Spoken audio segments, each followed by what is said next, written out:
I never imagined my perfect life could shatter in a single glance. The sunset reflected off the glass walls of our California mansion, bathing the living room in a golden haze. I was tired from a long day at the office, but excited to come home.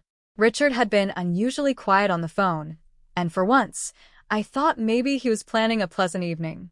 I pushed open the front door and froze. There he was. Richard, my billionaire husband, standing near the grand piano. But he wasn't alone. A woman was with him. I blinked, trying to process. She was tall, poised, with dark, flawless skin and sharp features that made her glow against the marble floors. Her confident smile didn't just irritate me, it unsettled me in a way I couldn't explain. "Richard?" I asked cautiously, stepping in. "Isabella, you're home early," he said, forcing a smile that didn't reach his eyes. "This is Amara. She's visiting from out of town." Amara's smile widened, perfectly polite, yet her eyes flicked to me with a glimmer of something I couldn't identify. Was it amusement or challenge? I swallowed, keeping my voice calm. "Hello, Amara." She extended her hand. Her grip was firm, confident, deliberate. Something in her composure made me instinctively tense. This wasn't just a casual visit. My instincts screamed danger, and yet Richard continued as if nothing unusual were happening. "Would you like a drink?" Richard asked, turning to me, his eyes flicking between us. "I'll take water," I said, my throat dry. I noticed the faint glimmer of luxury on her wrist, a designer watch, a subtle display of power. It made me uneasy, as if I was suddenly intruding on something I didn't belong to. We sat in the living room. Amara chatted casually, dropping subtle hints about her life, her travels, her connections. I tried to follow, but every word felt calculated. She laughed lightly at Richard's jokes, too easily, too comfortably. And when our eyes met, I could see the challenge. She was testing me, seeing if I'd falter. "Richard never mentioned a friend visiting," I said, carefully neutral. Richard cleared his throat. "She's new in town. I thought we could all have a nice evening." I smiled politely, but inside, a storm was brewing. I knew Richard's charm, his manipulations. And this felt different. Dangerous. The room felt smaller suddenly. Shadows from the chandelier danced across the walls, highlighting the tension. The mansion, usually a sanctuary, felt like a cage. I excused myself to the kitchen to gather my thoughts. The marble floors echoed with every step. I leaned against the counter and took a deep breath. I couldn't show weakness, not tonight. Not when a stranger had infiltrated my life so seamlessly. Amara appeared in the kitchen doorway. She leaned against the frame, her presence commanding, her smile calm. "Nice house," she said casually. "I can see why Richard loves it here." "Yes, it's lovely," I replied cautiously. "I've always admired people who build empires from nothing," she said. "Richard told me a lot about you." I froze. What could she possibly know? Her smile didn't waver. "It's fascinating, really. The way people can hide their true selves behind perfection." The words struck a nerve. My mind raced. Did she know something about Richard? Or about me? From the hallway, I could hear Richard laughing at something trivial in the living room. The sound should have been comforting, but tonight it felt like background noise to a trap being set. I looked at Amara again. Her eyes held secrets. Secrets I needed to uncover before the night spiraled out of control. I returned to the living room, my posture confident, my smile tight. This wasn't just a dinner with a friend. This was the beginning of a dangerous game, and I was determined to win. As the night stretched on, I realized one thing with terrifying clarity. My perfect life was no longer mine alone. Someone had stepped into my world, and I wasn't sure if I could ever get it back. Her smile was beautiful, but I knew it was hiding something dangerous. The next morning, sunlight poured through the tall windows of the California mansion.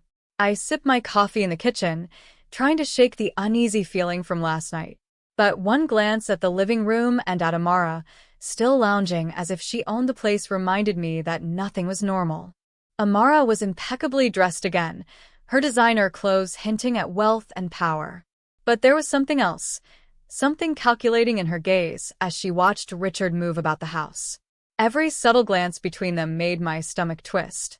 She wasn't just charming, she was studying me. I decided to test the waters. So, Amara, what exactly brings you to California? I asked, trying to sound casual, though my voice was sharper than intended.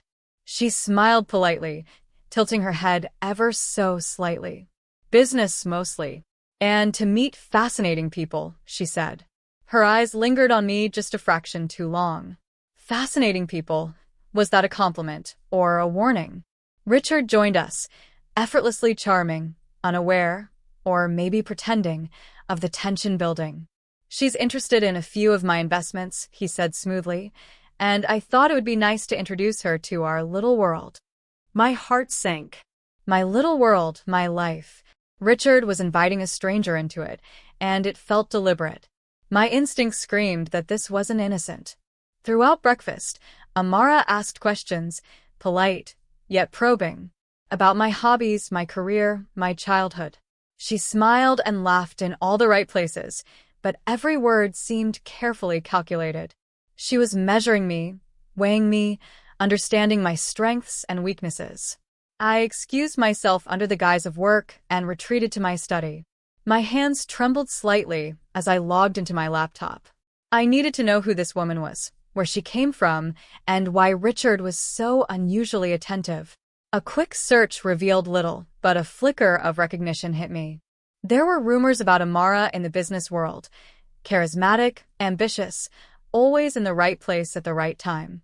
And there was a faint trace of her linked to my father's past ventures. My pulse quickened. Could she be more connected to my life than I realized? I returned to the living room with a forced calm. Amara caught my gaze and smiled knowingly, almost as if she'd read my thoughts. My confidence wavered, but I couldn't let her see it. Not yet. Richard chatted animatedly about his upcoming projects, but my attention was entirely on Amara. Every word she spoke, every glance, felt like a challenge. Who was she really? And what was she planning? By noon, I realized one undeniable truth. Amara was no ordinary visitor. She was a calculated presence, and I would need all my intelligence, patience, and courage to confront her without losing my life, my love, or my sanity. It was mid-December, and the mansion shimmered with festive lights. Christmas decorations draped the grand staircase, twinkling in soft golden hues. Normally, I would have loved the warmth of the season, but tonight, the sparkle felt like a spotlight on my insecurities. Richard appeared in the doorway, impeccably dressed in a tailored tuxedo, holding a small glass of champagne. He smiled, too perfectly. I've invited Amara for Christmas dinner, he announced casually, as if it were the most normal thing in the world. My fork nearly dropped. Christmas dinner with her? A sense of dread swept over me. Was this some twisted test? A subtle power play? I forced a calm smile. Oh, that's lovely, I said, though my stomach churned. Sophia, my younger sister, noticed immediately. She leaned toward me, whispering, "Is she serious?" Richard invited her for Christmas. Her wide eyes mirrored my own shock. "Yes," I whispered back. "And something tells me it's not innocent." My instinct screamed that this woman wasn't just a guest. She was a calculated threat, carefully maneuvered into my life, my home, my marriage. The day passed slowly. I watched Amara move through the mansion with effortless grace, examining decorations, chatting politely with the staff, and smiling at Richard in a way that felt intimate. My heart raced, not from jealousy, but from fear. She was embedding herself into our lives. I began planning. Every detail mattered. How would I respond to her? How would I protect my marriage? My fortune? My dignity? Every instinct screamed that tonight could change everything. When evening came, the mansion glowed. The dining hall was a masterpiece of Christmas elegance, golden candelabras, crystal glasses reflecting soft light, and a grand centerpiece of red roses and white lilies. Richard led Amara to her seat as if orchestrating a scene for the world to see. I took my seat across from Amara. Her eyes met mine, and for a split second, I saw a spark of triumph, or was it curiosity? I couldn't tell. The first bite of dinner tasted metallic in my mouth, tension wrapping the room like a heavy velvet curtain. Richard tried to maintain a conversation, but it felt forced. Every compliment he gave Amara seemed rehearsed, every glance a calculated move.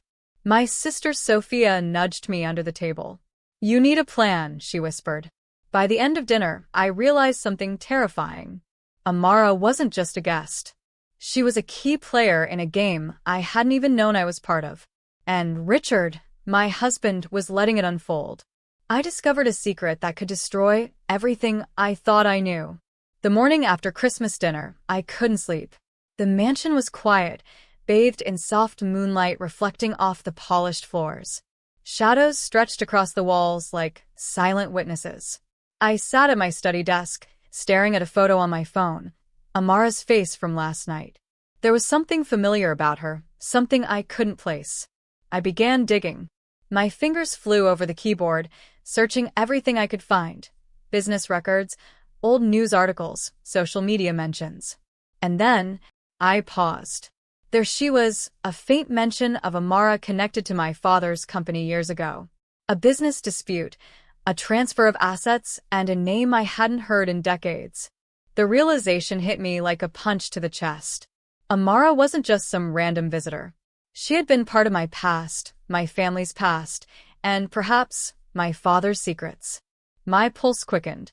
Could she have been planted here on purpose? I needed answers. I couldn't confront her blindly. She was clever, poised, and dangerous. I decided to observe, to watch her interactions with Richard, and look for any signs of hidden motives. Every smile, every subtle gesture could reveal the truth. By afternoon, Amara was in the living room again, reviewing Richard's plans with him. Her confidence was effortless, her posture commanding. She laughed lightly at a joke Richard made, and I noticed the faint smirk she shot in my direction. It was deliberate. She knew something, I just didn't know what. I decided to confront my sister, Sophia. "Do you remember anyone like her in our father's past business dealings?"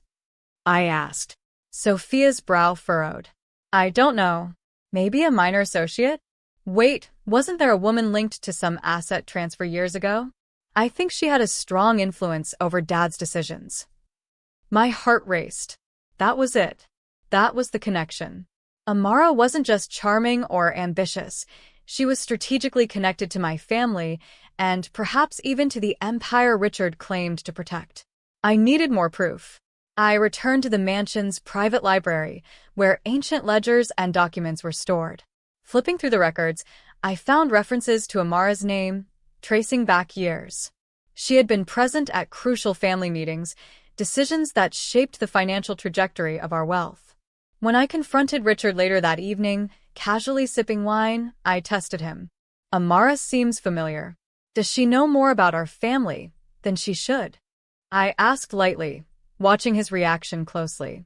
His smirk didn't falter, but there was a flicker of hesitation in his eyes. That tiny crack in his armor thrilled and terrified me. I knew I was close. As I left the room, I realized a chilling truth. Amara wasn't just a threat to my marriage, she was a threat to my life, my family's legacy, and everything I had ever worked for. And if I didn't act carefully, I would lose it all. The next morning, the mansion felt different. Shadows lingered longer, corners seemed darker, and every creak of the marble floors echoed like a warning. I had resolved one thing: I couldn't let Amara unsettle me. Not now. Not ever. Amara was already in the living room, casually flipping through a business magazine, yet every movement radiated control. Her gaze flicked toward me when I entered, and her subtle smile was both playful and calculating. I knew she was testing me, seeing how easily she could intimidate or manipulate. I walked over, maintaining a composed smile. "That's an interesting article," I said, gesturing toward the magazine. "I didn't know you kept up with our family investments so closely." She looked up, eyebrows slightly raised. "I like to know who I'm dealing with," she replied smoothly, her tone almost teasing. "It's important to understand your competition." Richard entered the room, oblivious to the silent war brewing between us. He smiled and handed Amara a cup of coffee, praising her insight on some minor investment. My stomach churned. Every compliment, every gesture from him seemed rehearsed, calculated to assert her influence. I decided to strike first but subtly. I always thought understanding comes from history, not just current trends, I said lightly, drawing her attention to a family ledger on the side table. Her eyes flicked to it, just for a second, but the look was sharp. She understood the reference. She knew the ledger contained sensitive information. Amara tilted her head, acknowledging the move. Impressive, she said, her voice calm but layered with meaning. Not many noticed the details. That single sentence carried a silent challenge, a signal that she was ready to play the game, and she expected me to play back. The entire morning became a dance of words, glances, and unspoken challenges.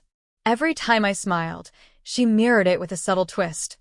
Every word I spoke, she responded with a layered subtext. I realized something terrifying yet thrilling. This was no ordinary woman. She was a master strategist, and now so was I. By noon, I had devised a plan. I would let her think she had the upper hand while secretly gathering intel on her past connections and intentions. Patience was my weapon. Observation was my shield. This battle wasn't about words alone, it was about who controlled perception. Richard, still oblivious, interrupted with a casual suggestion to discuss an upcoming charity gala. Amara's eyes sparkled at the mention, and I noticed a flicker of ambition. She thrived in public attention. I made a mental note. Tonight, I would watch her in action. As the afternoon faded into evening, I understood one undeniable truth. This was more than a social interaction. It was a war of wits. And for the first time, I felt the thrill of strategy, the intoxicating mix of danger and intellect. Whoever underestimated me would lose. By evening, the mansion was quiet except for the faint hum of the ocean in the distance. I could feel the tension in the air as clearly as I felt the cold marble under my feet. Tonight, I decided it was time I could no longer observe from the shadows. I had to confront Amara directly. I found her in the kitchen, casually arranging glasses, her posture effortless, her aura calm. She turned when she sensed me. Her eyes met mine, sharp and unwavering, as if she had been expecting this moment. I think it's time we talked, I said, keeping my voice calm but firm. My hands rested lightly on the marble counter, hiding the tension in my fingers. Amara tilted her head, smiling faintly. About what, Isabella? I feel like we've been talking all morning, and yet nothing has changed. Her tone was deceptively casual, but her eyes were calculating, reading me like an open book. You know why you're here, I said, letting the words hang in the air. You're not just a guest. And you're not here by coincidence. Amara's smile widened ever so slightly. Interesting observation. And yet you don't know everything, do you? Her voice was smooth, almost teasing, but there was an unmistakable edge. I stepped closer. Then tell me, what do you want? Why are you here in my home, in my life? She regarded me silently for a long moment, as if weighing whether to answer. Then, softly, she said, I'm here because someone made a mistake, and I'm here to correct it. But not everything involves you, or does it? Her words pierced me, but also revealed a layer of truth I hadn't anticipated. I realized that Amara knew far more than I could have imagined. My pulse quickened. And Richard, what about him? Is he part of your plan, or just a pawn? I asked, voice steady despite my racing heart. Amara's eyes glinted with something I couldn't identify. Amusement? Perhaps warning. Richard is always part of someone's plan. But tonight, he's just a spectator. I took a deep breath, knowing I needed to stay in control. I don't trust you. Not yet. But I will find out everything I need to know. My voice carried authority, my stance unshakable. Her expression softened just slightly. Good. That's exactly what I hoped you'd say. Maybe we're not so different, you and I. Both willing to play for what we want. We stood there in silence for a moment, each measuring the other. I realized then that this confrontation was not just about Richard or my marriage. It was about control, perception, and power. And tonight I had made the first move. As I walked away to my room, my heart pounded not with fear, but with anticipation. I knew this battle had only just begun. And if I played my cards right, I would not only survive, it was time I took the lead. The morning after our confrontation, I woke with a mix of determination and unease. The mansion was quiet, the kind of silence that carried secrets. I knew Amara wouldn't make a move unless she wanted to, and I couldn't let her dictate the pace of this game. I found Amara in the library, casually flipping through old financial reports. The aura of calm she exuded was infuriating. She looked up as I entered, her eyes meeting mine, sharp and assessing. "I've been thinking about last night," I began, keeping my voice steady. "Maybe we don't have to be enemies yet." Amara raised an eyebrow, intrigued. "Oh, and what makes you think we could work together?" "Because we both want something," I said carefully. "Control, clarity, power. We can either fight blindly or we can form a temporary alliance. For now." Her smirk widened slightly. "Temporary is the key word I see. Interesting proposition. But why would I trust you?" I stepped closer, lowering my voice. "Because if you don't, you'll never get what you want. And I'll make sure Richard, our unknowing pawn, stays out of your way." She tilted her head, considering. After a tense moment, she said, "Fine. Temporary. But understand this. If you betray me, you'll regret it. And I'll make sure you know it." For the first time since Amara entered our lives, I felt a thrill. This alliance, though uneasy, gave me a chance to regain control of the chaos she had caused. But I knew it was a dangerous game. Trust was fragile, and betrayal lurked around every corner. We spent the next few hours discussing plans carefully, subtly, always measuring words. Amara shared insights about Richard's business strategies, information I could use to my advantage. In return, I revealed select details about our family legacy. Every piece of information was exchanged like chess moves, testing boundaries and intentions. By evening, the mansion felt electric with tension. Richard was oblivious, laughing in the dining room, unaware that two forces had quietly aligned to outmaneuver him temporarily together, but each waiting for the other to make a mistake. As I walked to my room, I realized a harsh truth. This alliance could either save me or destroy me. And the line between friend and enemy had never been thinner. Even the strongest alliances can crumble when ambition whispers in your ear. The following morning, the mansion was quiet, but the air felt charged. I noticed subtle changes in Amara's behavior. The calm, controlled demeanor she carried yesterday had a hint of tension today. Alliances, I realized, were fragile, especially one built on mutual distrust. Amara was in the library again, her eyes scanning documents, but her glances toward me were sharper, calculating. She wasn't just studying Richard anymore, she was observing me, watching my reactions, testing my boundaries. I approached cautiously. "You seem uneasy," I said lightly, keeping my tone neutral. She looked up, eyes cool. "Uneasy? Not at all. Just aware. Alliances are delicate, Isabella. One wrong move, and everything collapses." Her words were calm, but I felt the subtle threat underneath. I nodded, hiding my own apprehension. "I know. But we agreed temporarily. Until we get what we want." Amara smiled faintly. "Temporary is an interesting concept. But I think one of us is beginning to see an opportunity to extend it permanently." Her words were cryptic, like a challenge wrapped in velvet. All day, we exchanged careful words, subtle gestures, and calculated smiles. Each interaction felt like a game of chess, measuring intentions, probing for weaknesses. And every glance between us carried a silent question: who would betray first? By late afternoon, I realized that Amara's charm masked more than intelligence, it masked ambition, raw and unrelenting. She could turn any situation to her advantage. And I knew if I wasn't careful, she would manipulate Richard and me into surrendering everything. I decided to test her loyalty. I left a ledger in plain sight, knowing it contained sensitive family information. My plan: watch her reaction. If she touched it or used it against me, I would know her true intentions.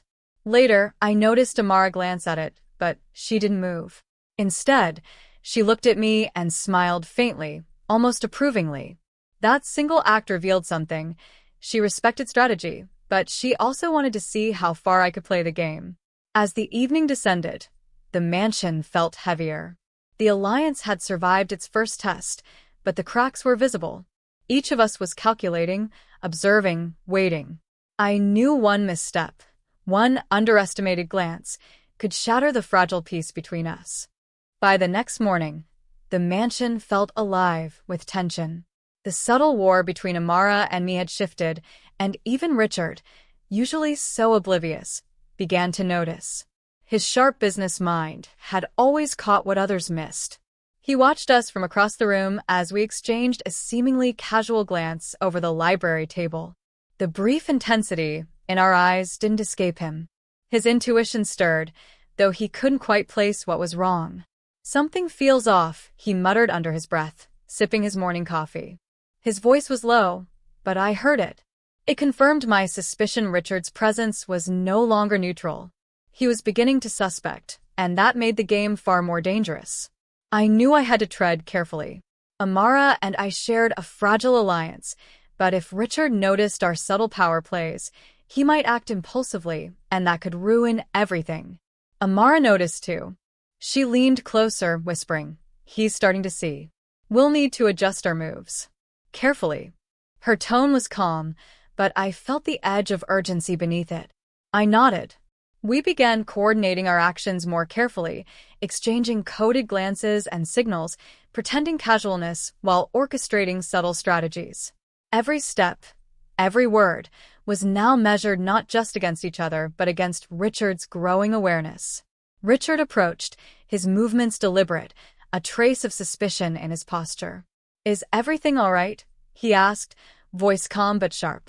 "You two seem unusually focused." I smiled innocently. "Just planning some investments," I said lightly, hiding the storm beneath my calm facade. Amara's smile mirrored mine, perfectly polished, controlled, but with a hint of mischief. Together, we projected harmony, but inside, the tension was electric. The real game was invisible, hidden in glances, gestures, and unspoken moves. By evening, I realized something critical.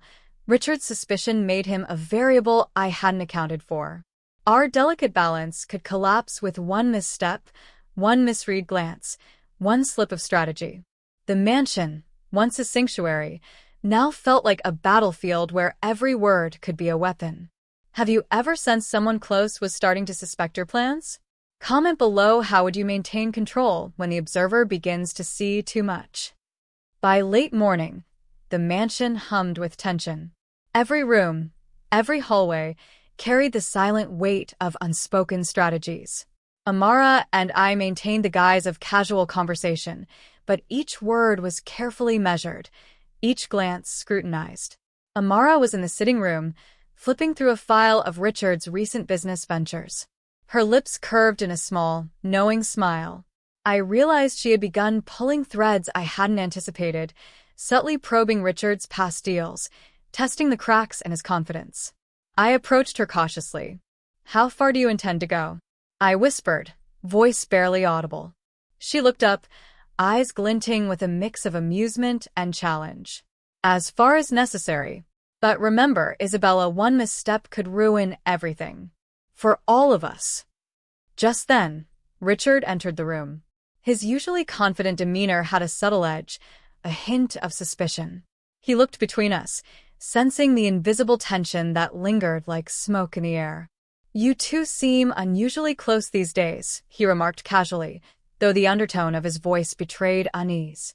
I smiled, keeping my composure. "Just discussing strategy," I said lightly, letting my words hang with a hint of ambiguity. Amara leaned slightly forward, her calm confidence radiating power. "Strategy is important," she said smoothly, eyes flicking to Richard, "especially when large stakes are involved." The subtle emphasis sent a ripple through the room. I could see Richard processing every nuance. I realized then that the balance of power was shifting. Amara's subtle influence over Richard was growing, and the temporary alliance between us could be compromised if I didn't act decisively. Later, in the study, I discovered a small discrepancy in one of Richard's ledgers, a hint that Amara had already begun manipulating numbers subtly. The revelation sent a chill down my spine. Our fragile alliance had a shadow of betrayal lurking at every corner. I confronted Amara quietly. "You're playing your own game," I said, voice low but firm. She met my gaze evenly. "Of course I am. So are you. The question is, who will come out ahead?" Her eyes held a dangerous spark, both daring and calculating. That night, as I lay in bed, I realized a terrifying truth. This battle wasn't just about power or control, it was about survival.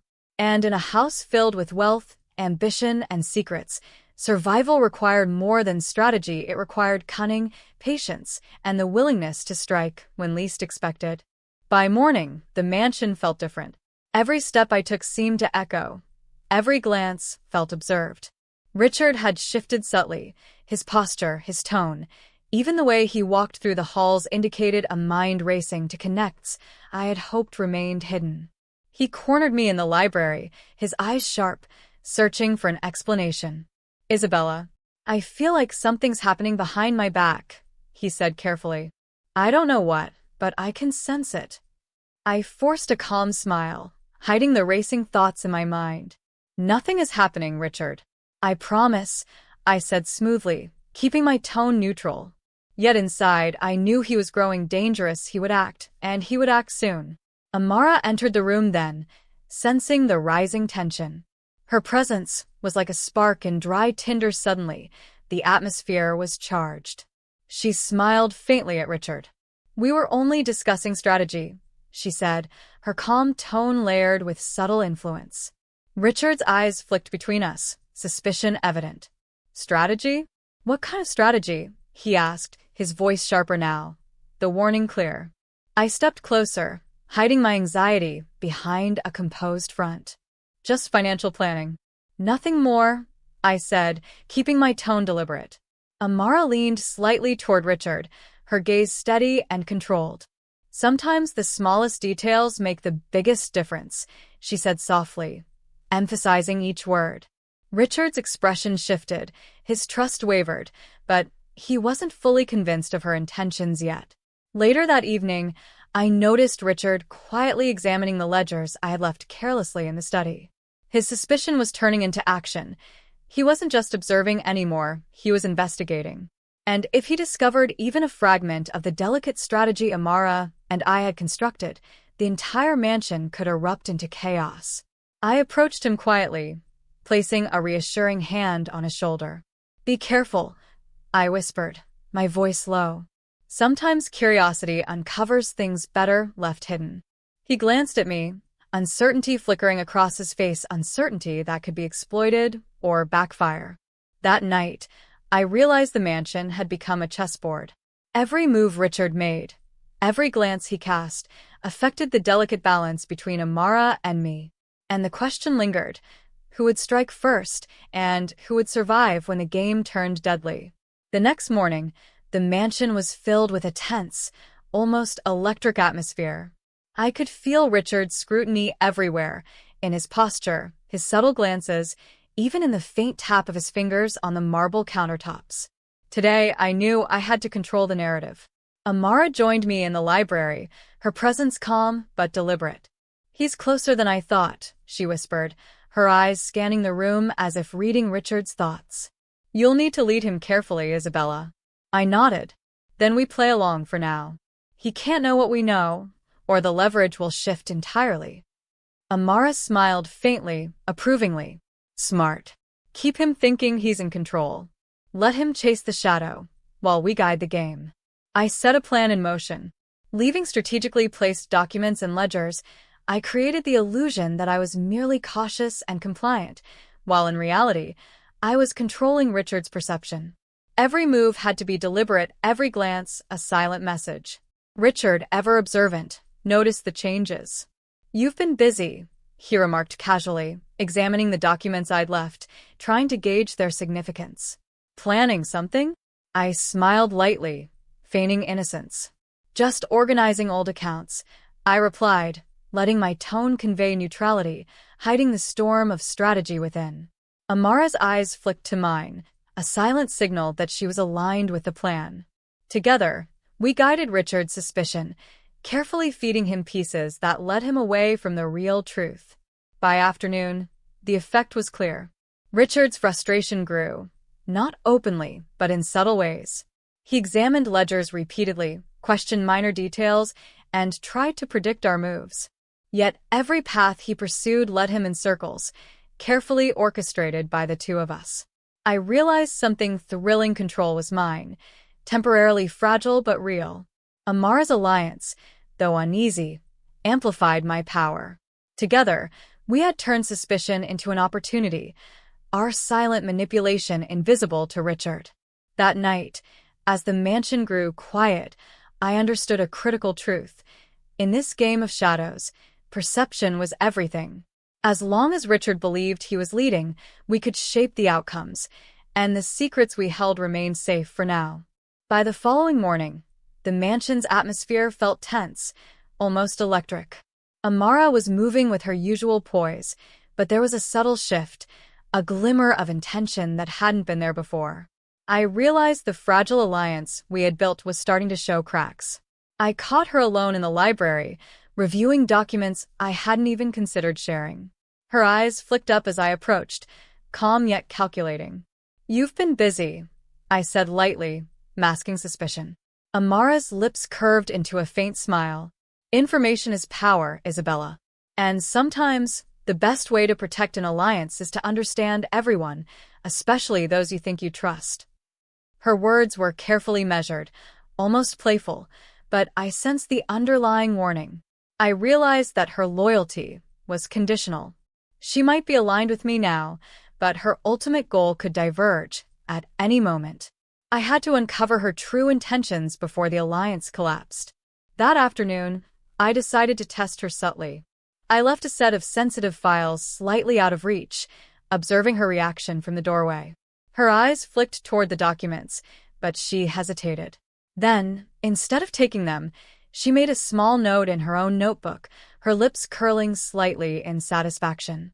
I knew then that her game was more intricate than I had imagined. She wasn't careless. She was gathering intelligence, calculating how to use it when the time was right.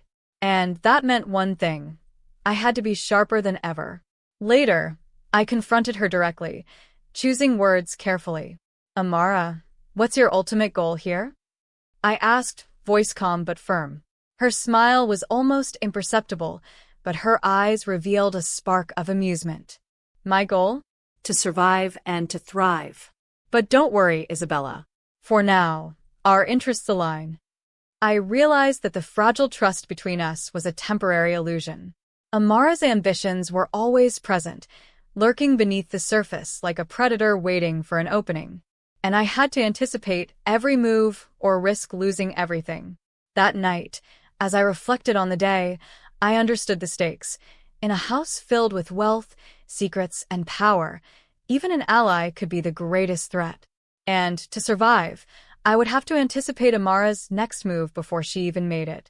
When suspicion becomes confrontation, even the most calculated plans can unravel. By mid-morning, the mansion had a restless energy. Richard was no longer just observing. He was actively questioning every move we made. His frustration had grown, his eyes sharper, his tone firmer. Today, I realized he would force the first confrontation. I found him in the study, examining ledgers with meticulous attention. "Isabella, I need to understand what's really happening," he said, voice low but commanding. "Something feels off, and I'm not letting it slide." Amara entered then, calm yet poised. She leaned casually against the desk, eyes flicking between Richard and me, her subtle smirk a reminder that she thrived on tension. "Richard, you worry too much," she said softly. "Sometimes things aren't as complicated as they seem." Richard's gaze shifted sharply to her, his suspicion now tinged with frustration. Not complicated? I can feel when I'm being manipulated, he said firmly, his voice echoing slightly in the high-ceilinged room. I stepped between them, keeping my voice calm but assertive. Richard, I promise, there's nothing being hidden from you. But some things require strategy, patience, subtlety. My words were carefully crafted to both placate and guide him. Amara's eyes flicked to mine, a silent acknowledgement that we were aligned for now. But her subtle smirk reminded me that her loyalty was conditional. Together, we managed Richard's frustration, redirecting his suspicion toward less critical matters. By late afternoon, Richard's challenge had escalated. He began cross-checking ledgers, questioning minor decisions, and pressing for explanations. The mansion, once a sanctuary, now felt like a battlefield where every word and gesture could ignite conflict. I realized then that control was slipping slightly. Richard's persistence was testing our alliance, forcing us to think several moves ahead. Every action had to be precise. One wrong step, one overlooked detail, and the fragile balance would collapse. That evening, as I reflected on the day, I understood a crucial truth. Richard's challenge was a double-edged sword. It forced vigilance, sharpened strategy, and revealed cracks, but it also meant he could uncover our secrets at any moment. Survival required wit, patience, and boldness. Late that night, the mansion was silent, except for the faint hum of the city outside. I had just returned from reviewing documents when I noticed something unusual, a folder missing from my private study. My pulse quickened. Someone had been there. Amara appeared behind me, calm as ever, her presence both reassuring and unnerving. You look troubled, she said softly, but I could sense she knew more than she let on. I confronted her directly. Did you take it? I asked, voice low but firm. She shook her head innocently, though the faint curl of her lips hinted at amusement. Isabella, do you trust me completely? Her question wasn't just rhetorical, it was a challenge. Before I could respond, Richard appeared in the doorway, holding the missing folder. His eyes were sharp, and his voice carried a warning. I found this, and I'm starting to understand things you've been hiding, he said. Amara's expression shifted subtly, just enough to reveal that she had anticipated this moment. Well, Richard, knowledge is power, she said smoothly, her voice calm but layered with subtle manipulation. I realized immediately. The first betrayal wasn't malicious, it was strategic. Amara had maneuvered us into a position where Richard uncovered the truth, all while maintaining her innocence. Our fragile alliance had been tested, and she had proven her cunning. Richard confronted me, voice low but urgent. You and Amara, what exactly is going on? I don't like being kept in the dark. His suspicion was now active, dangerous, and immediate. I held my ground, forcing calm into my voice. Richard, everything you've discovered is just part of a larger strategy. You don't yet see the full picture. Amara's eyes met mine, acknowledging silently that we had survived this test, but only just. The betrayal had shifted the dynamic, making it clear that trust was temporary and power was fragile. That night, I realized the mansion had become a battlefield where every alliance, every glance, and every secret was a weapon. And in this house of wealth, ambition, and deception, only the clever would survive. The morning after the betrayal, the mansion was tense to the point of palpability. Every footstep, every laugh, every casual comment carried weight. Richard's suspicion had evolved into something sharper. He was no longer merely observing. He was ready to confront, to challenge, and to demand answers. I found Amara in the library, her calm demeanor masking an underlying thrill. She smiled faintly as I approached. It seems our little test was enlightening, she said. Her words were both playful and dangerous, a reminder that alliances were temporary and fragile. Richard entered then, his expression stormy. Enough of the games, he said firmly. I want the truth now. Both of you. His voice resonated through the high-ceilinged room, leaving no room for subtlety or deception. Amara remained composed, leaning slightly forward, eyes sharp. Richard, patience is a virtue, she said smoothly. But if you insist, I suppose clarity can be arranged. Her calmness only fueled the tension. It was a mask hiding intentions that could explode at any moment. I stepped forward, keeping my voice steady. Richard, everything you've seen is part of a much larger strategy. But we need to control the timing. It's crucial. My words were deliberate, trying to prevent the confrontation from spiraling. Richard's frustration was visible. Timing? I don't care about timing. I want honesty, he snapped. His hand rested heavily on the desk, signaling both anger and a desire to assert dominance. Amara's eyes flicked to mine, a silent warning.